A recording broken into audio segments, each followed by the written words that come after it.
नमस्कार देवी और सज्जनों, गुरुजी वैदिक साइंस में आप लोगों का बहुत बहुत स्वागत है। आज के इस एपिसोड को शुरू से अंत तक ज़रूर सुनिएगा और जीवन की सच्चाई से आपको अवगत कराएंगे। मित्रों, जन्म होने पे पहला काम जो एक बच्चा करता है वो है सांस लेना, हवा का दम लेना। और अपने जीवन का आखिरी काम जो आप करेंगे वो होगा सांस छोड़ने का।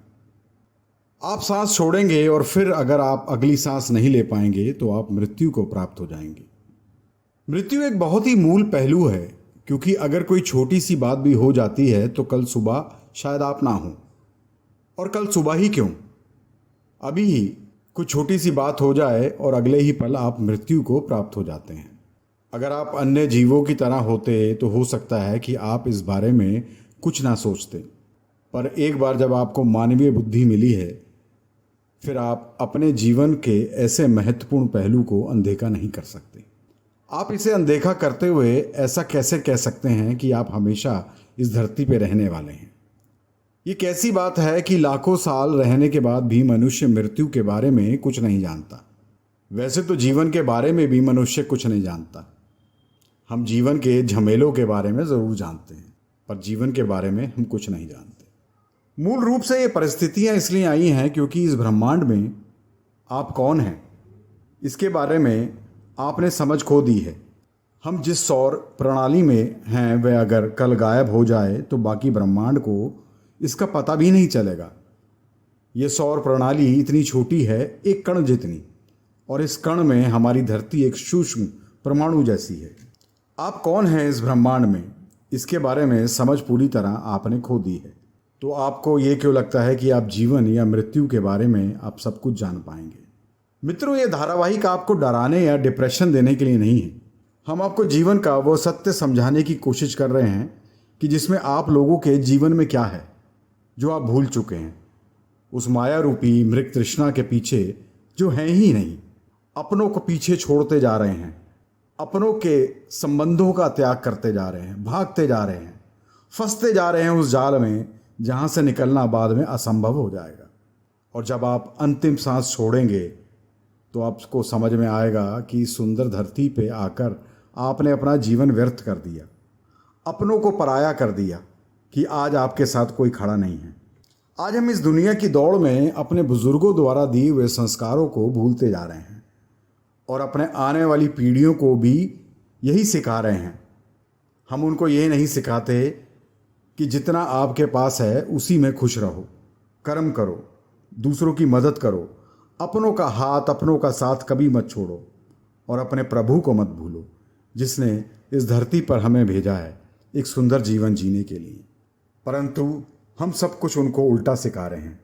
उनको सिखा रहे हैं कि अगर 2 कमरों का छोटा घर है तो बैंक लोन लेके बड़ा घर ले लो, कार छोटी है तो बैंक लोन ले करके बड़ी कार ले लो। फंस जाओ उस जाल में, हर महीने की किस्तें देने के लिए अपनी और अपनों की खुशियां दांव पे लगा दो। हर एक पल फ्रस्ट्रेशन और टेंशन में जियो और भूल जाओ कि खुशी क्या है। हम उनको ये नहीं सिखाते कि जो आपके पास है उसी में खुश रहो। अगर छोटा घर है तो छोटे घर में खुश रहो, जब पैसा आएगा तो बड़ा घर भी लेना। आपको याद होगा वो बारिश वाली शाम जब आपके पिताजी ऑफिस से घर आए थे। हाथ में एक लिफाफा था जिसमें गरम गरम समोसे थे और पकौड़े भी थे। टेबल पर वो रखते हुए बोले थे, बस अब जल्दी जल्दी गरम गरम चाय बना लो और आ जाओ, ये खाते हैं। आपके पूरे परिवार में खुशी की लहर आ गई थी। कितना सुंदर था वो एक पल।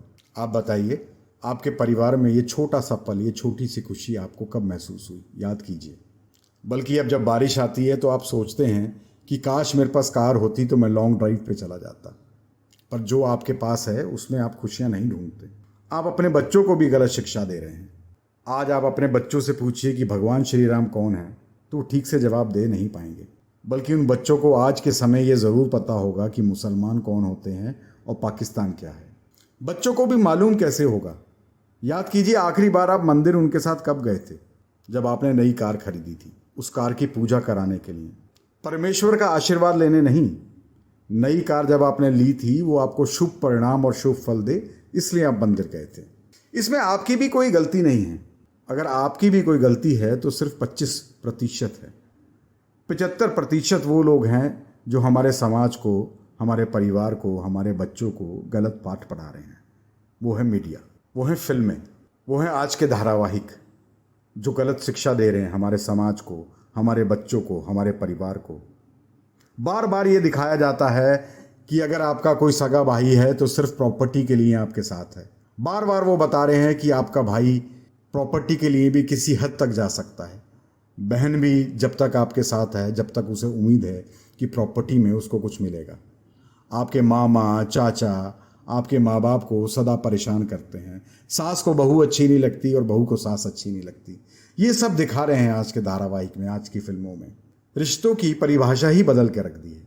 आज के समय कोई भी एक दूसरे को देख करके खुश नहीं है। सिर्फ फ्रस्ट्रेशन को जन्म देने लगे हैं ये सोशल मीडिया और फिल्म वाले और धारावाहिक वाले। औपचारिकता ही रह गई है सब। चाहे वो शादी विवाह को ले लीजिए। हमारे बुजुर्गों के समय में वे कहते थे सबको बुलाना है शादी के समारोह में। जहाँ जहाँ हम उनके यहाँ गए, जहाँ जहाँ हमने खाया, उनको आमंत्रण देना मत भूलिएगा। एक आमंत्रण की सूची तैयार की जाती थी, मगर आज कम से कम 3 सूचियाँ तैयार की जाती हैं। पहली सूची में अपने परिवार की और अपने परिवार वालों के दोस्तों की और ख़ास मिलने जुलने वालों की और पैसे वालों की लिस्ट तैयार होती है। दूसरी सूची में खास पैसे वाले पड़ोसी और दूर के मिलने जुलने वाले होते हैं। तीसरी लिस्ट में मामा, चाचा, बुआ, मौसी के बच्चे होते हैं जिनके साथ पूरा बचपन खेलने कूदने में बीता। उस समय लिस्ट बनाते हुए उन सबको भूल जाते हैं। इस सूची में फिर देखा जाता है कि इनके परिवारों के कितने सदस्य हैं, कितना सगन दे करके जाएंगे, आजकल वो स्टैंडर्ड की ज़िंदगी जी रहे हैं या नहीं, तभी उनको न्योता दिया जाता है। और जो बच जाते हैं उनको छोड़ दिया जाता है। और अगर 1-2 लोगों को बुलाने की गुंजाइश हो तो वह पैसे वालों के दूर के रिश्तेदार या दोस्तों को न्योता भेज देते हैं, मगर खुशी की तलाश जारी रखते हैं। ज़िंदगी बहुत छोटी है मित्रों, अपनों में ही खुशियाँ तलाश कीजिए। हर हाल में उनके साथ रहिए। याद रखिए, ऊपर वाले ने ही आपको इन संबंधों के साथ इस धरती पे उनके साथ भेजा है। मित्रों, जीना सीखिए, अपनी आदतों को बदलिए। एक दिन में तो आदत नहीं बदल पाएंगे, पर हर महीने एक आदत बदलिए, क्योंकि आपने यहाँ जो भी कुछ इकट्ठा किया है उसके साथ बहुत ज़्यादा आप जुड़ गए हैं। जब मैं कहता हूँ कि आपने यहाँ जो भी कुछ इकट्ठा किया है उसके साथ ही आपकी पहचान है, तो याद रखिए, जिस शरीर को लेकर के आप घूमते हैं वो इस ज़मीन का ही एक टुकड़ा है, जिसकी मिट्टी इकट्ठा करके आपने अपना शरीर बनाया है और अपनों में कई तरह की पहचान बनाई है। वह पहचान भी इतनी मजबूत हो गई है कि उसको खोना भी बहुत भयानक लगता है। मेरी बात पर विश्वास कीजिए, जीवन सही प्रकार से जी लीजिए। ना जाने कब आप आखिरी सांस छोड़ दें और वापस दोबारा दूसरी सांस ना ले सकें। मित्रों, इस धारावाहिक को यहीं समाप्त करते हैं। अगर हमारे विचार आप लोगों को पसंद आए तो लाइक ज़रूर कीजिएगा और शेयर भी कीजिएगा। नमस्कार।